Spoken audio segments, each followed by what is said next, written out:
안녕하세요. 공주씨 김영주입니다. 오늘은 2024년 12월 30일, 이제 이틀 남았어요.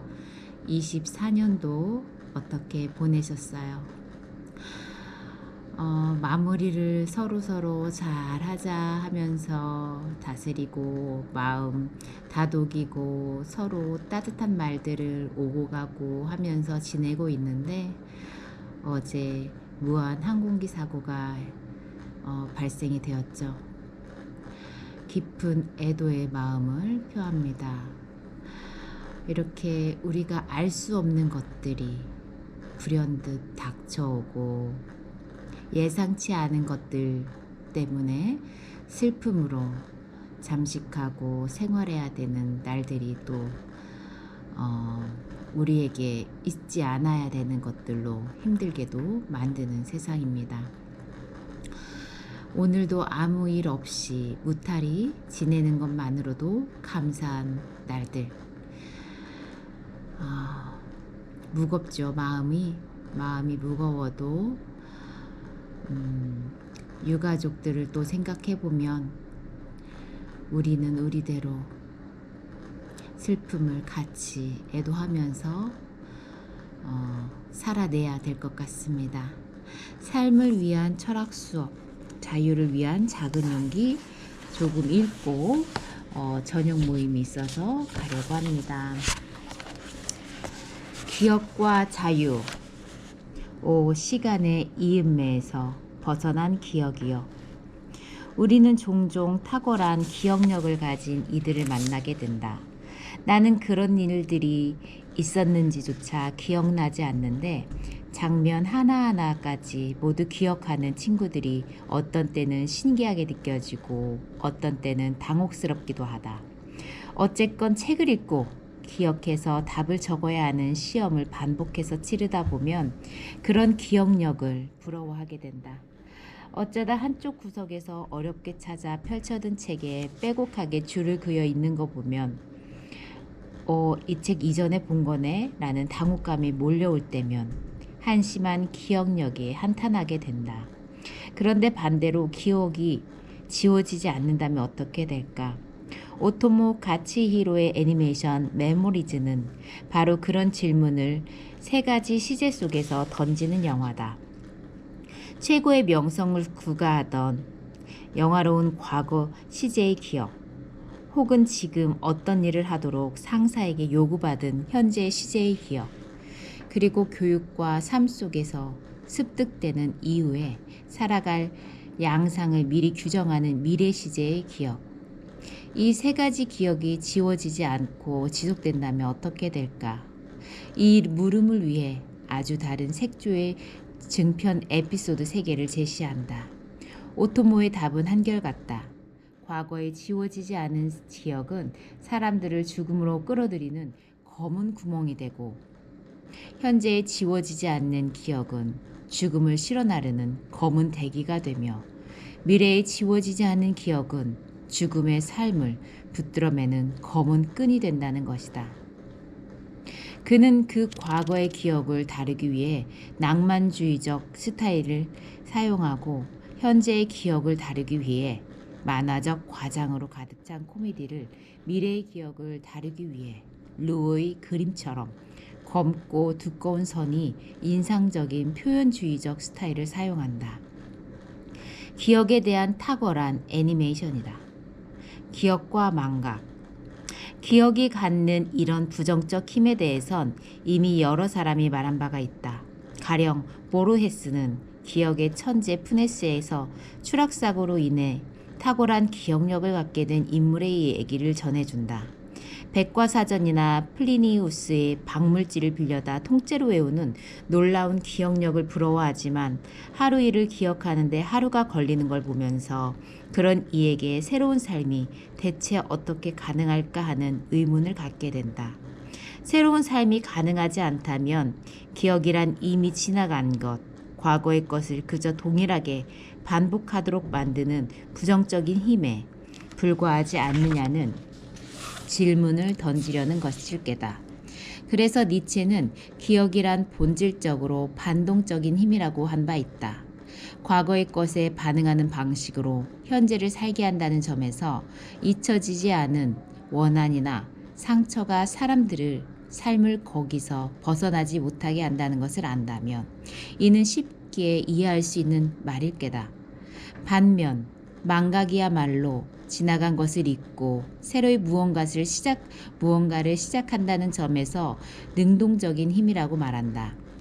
좀 전에 싸워 울고 있던 아이들이 어느새 다시 어울려 웃고 뛰놀 수 있는 것은 아이들의 그 탁월한 망각 능력 때문이다.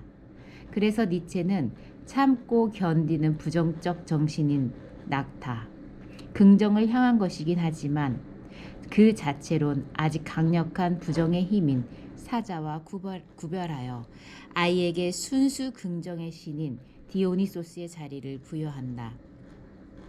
하지만 왕가위라면 이런 생각이 기본적으로 동의를 표하면서도 기억과 망각의 관계가 실은 좀 더 복잡하다고 말할 것 같다. 시간의 재, 라는 영어 제목을 붙인 영화 동사서독 역시 잊혀지지 않는 기억의 문제를 다룬다. 한때 연인이었지만 강호를 얻겠다며 나간 사이 형수가 되어버린 여인이 있고 그 여인을 잊지 못해 마음을 닫고 해결사로 살아가는 구양봉이 있다. 상처로 마음을 닫아 걸었기 때문일까? 아니면 강호를 얻으려 떠났다가 연인을 잃어버렸기 때문일까? 그는 전에는 산을 보면 그 너머에 무엇이 있을까 궁금했다. 그러나 이젠 그렇지 않다고 고백한다. 그래서 그는 오랫동안 사막에 살았으면서도 사막을 제대로 돌아본 적이 없음을 깨닫는다. 복사꽃이 아름다운 곳에 살던 그 여인은 자신을 짝사랑했던 황약사를 통해 마시면 모든 것을 잊는다는 취생몽사를 구양봉에게 보낸다. 그 여인 때문에 복사꽃을 좋아했던 황약사는 복사꽃을 좋아했다는 기억만 남겨두고 모두 잊기로 했다며 그 술을 마시지만 구양봉은 마시지 않는다. 대신 그 술로 전하려는 여인의 전원을 잊으려 할수록 더욱 생각난다는 것으로 받아들인다. 아마도 잊으려 했지만 결코 잊을 수 없었던 자신의 경험 때문이었을 것이다. 왕가위의 영화 2046은 잊으려 할수록 더 생각나는 기억과 망각의 기이한 공모를 좀 더 근본적인 층위에서 다루는 것 같다. 2046은 이 영화 앞에 만든 화양연화의 주인공 차우가 수리첸과의 사랑을 고대하며 빌렸던 호텔방 번호다.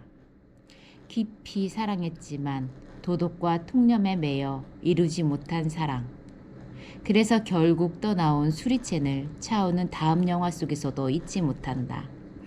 홍콩으로 돌아와서 굳이 2046호 호텔방을 얻으려 하지만 사고로 인해 그 옆방 2047호에 들어가 산다. 2046은 또한 차우가 나중에 쓰게 되는 소설의 제목이고 그 소설에 등장하는 공상적인 기차의 이름이다. 모든 것이 변하지 않는다는 멈춘 시간 속의 기차다. 잃어버린 기억과 의도적 망각. 사람들은 잃어버린 기억을 되찾기 위해 그 기차를 탄다.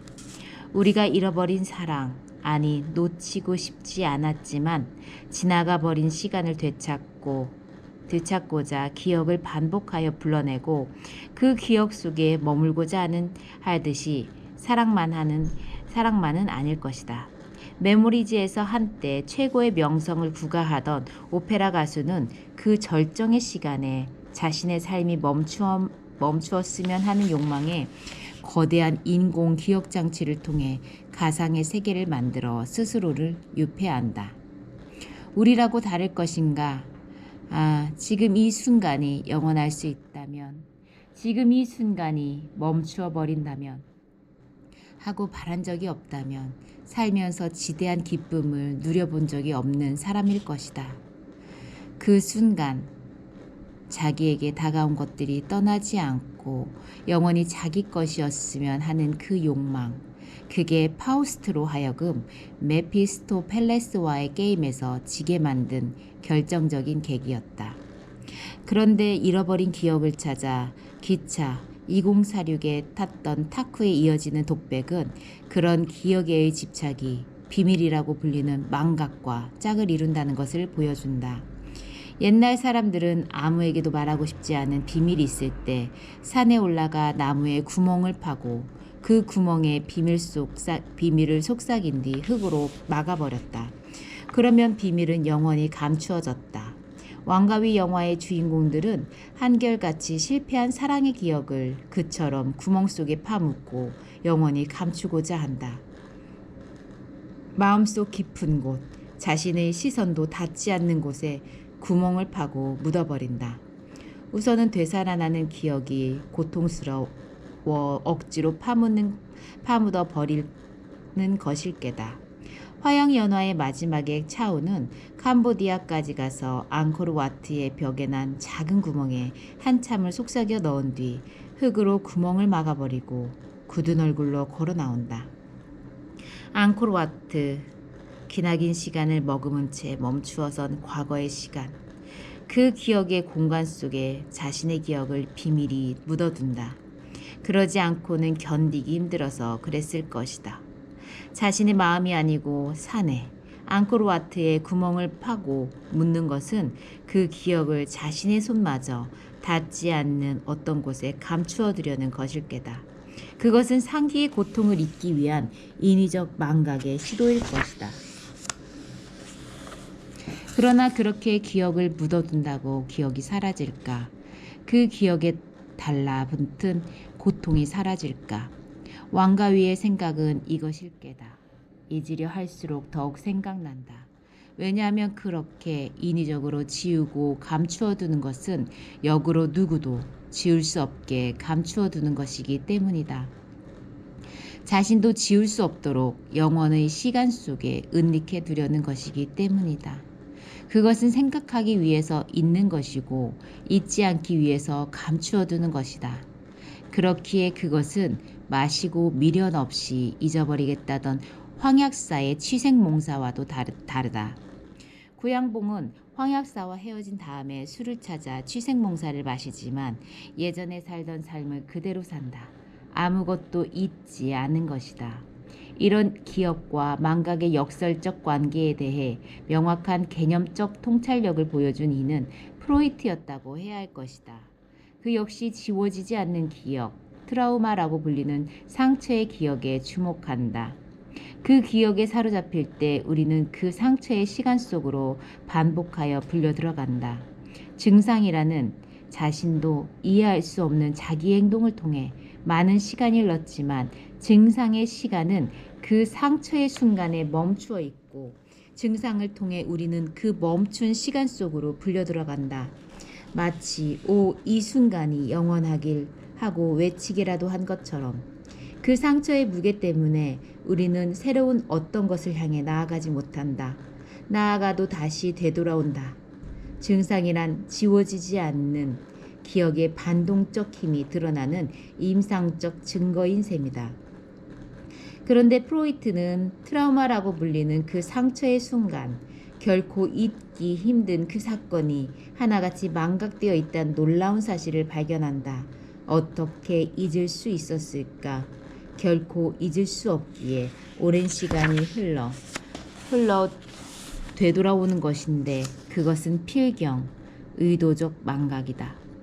그 상처가 기억나는 것이 불편하거나 힘들어서 그 고통을 잊기 위해 의도적으로 잊는 것이다. 하지만 의도적 망각은 그 상처의 기억을 소멸시키는 게 아니라 생각나지 않도록 의식이 닿지 않는 어떤 곳에 깊숙이 감추어두는 것이다. 그렇기에 나중에 찾으려 해도 찾지 못한다. 그렇게 감추어두는 것은 지울 수도 없고 지우고 싶지 않은 욕망 때문이다. 실패한 첫날 밤의 기억은 고통스러운 상처지만 그 고통스러운 것은 첫날 밤에 대한 욕망 혹은 그 이후에도 충족되지 않는 못한 욕망 때문이다.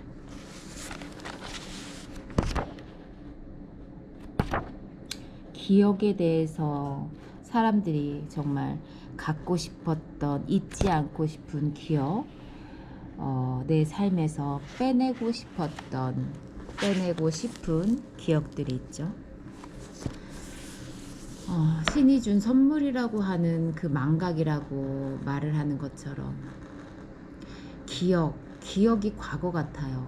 과거 때문에 살고 못 살겠고 이런 마음이 많이 드는데 저는 그 감정도 이해를 하고 2024년에 그런 못난 감정 때문에 때로는 핥히고 슬키고 기억하고 싶지 않는 그런 못난 것 때문에 힘들었었는데 2024년에는 모든 것을 다 털어내고 많이 치유가 된 것 같아요. 살아보니 그래요. 살아보니 그렇고 살아가려면 그렇게 또 해야 될 것 같더라고요. 오늘은 여기까지 읽겠습니다.